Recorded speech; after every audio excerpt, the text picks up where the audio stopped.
समुद्री लुटेरों का इतिहास बहुत ही रोचक और रोमांचक है। इन्होंने अपनी बहादुरी और साहस से दुनिया भर के लोगों को प्रभावित किया है।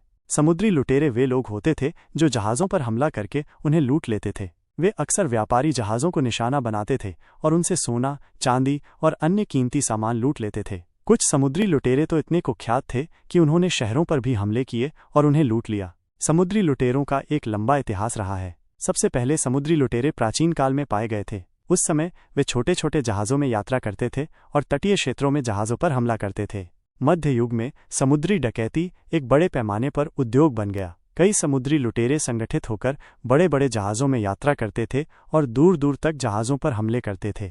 समुद्री डकैती का स्वर्ण युग 18वीं शताब्दी में था। इस समय कैरेबियाई सागर समुद्री लुटेरों का गढ़ बन गया था। यहाँ कई कुख्यात समुद्री लुटेरे रहते थे जिन्होंने जहाज़ों पर हमले करके खूब दौलत कमाई। 19वीं शताब्दी में समुद्री डकैती कम होने लगी। इसका कारण ये था कि सरकारों ने समुद्री लुटेरों के खिलाफ सख्त कार्रवाई करनी शुरू कर दी थी।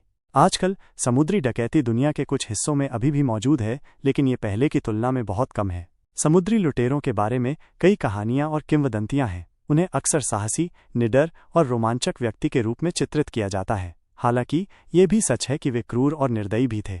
समुद्री लुटेरों का इतिहास हमें मानव स्वभाव के बारे में बहुत कुछ सिखाता है। ये हमें बताता है कि मनुष्य कितना साहसी और निडर हो सकता है और वो कितना क्रूर और निर्दयी भी हो सकता है। समुद्री लुटेरों के अटलांटिक दास व्यापार के दौरान यूरोपीय समुद्री डाकुओं की भूमिका भी शामिल है। ऐतिहासिक समुद्री डकैती अफ्रीका के तटों पर समुद्री डकैती का एक लंबा इतिहास रहा है। अटलांटिक दास व्यापार के दौरान यूरोपीय समुद्री डाकुओं ने अफ्रीकी तटों पर जहाज़ों पर हमला किया और गुलामों को चुरा लिया।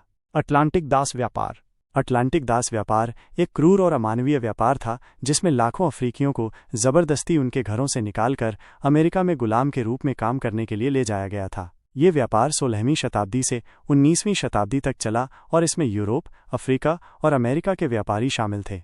यूरोपीय समुद्री डाकुओं की भूमिका यूरोपीय समुद्री डाकुओं ने अटलांटिक दास व्यापार में एक महत्वपूर्ण भूमिका निभाई। उन्होंने अफ्रीकी तटों पर जहाज़ों पर हमला किया और गुलामों को चुरा लिया। इन गुलामों को फिर अमेरिका में गुलाम के रूप में बेच दिया जाता था। कुछ कुख्यात यूरोपीय समुद्री डाकुओं में शामिल हैं। ब्लैकबियर्ड एक कुख्यात अंग्रेजी समुद्री डाकू जिसने कैरिबियन सागर में जहाज़ों पर हमला किया। कैप्टन किड एक स्कॉटिश समुद्री डाकू जिसे 1701 में फांसी दी गई थी। फ्रांसिस ड्रेक एक अंग्रेजी समुद्री डाकू जिसने स्पेनिश जहाज़ों पर हमला किया। समुद्री डकैती का प्रभाव समुद्री डकैती ने अटलांटिक दास व्यापार पर एक बड़ा प्रभाव डाला। इसने व्यापार को और अधिक खतरनाक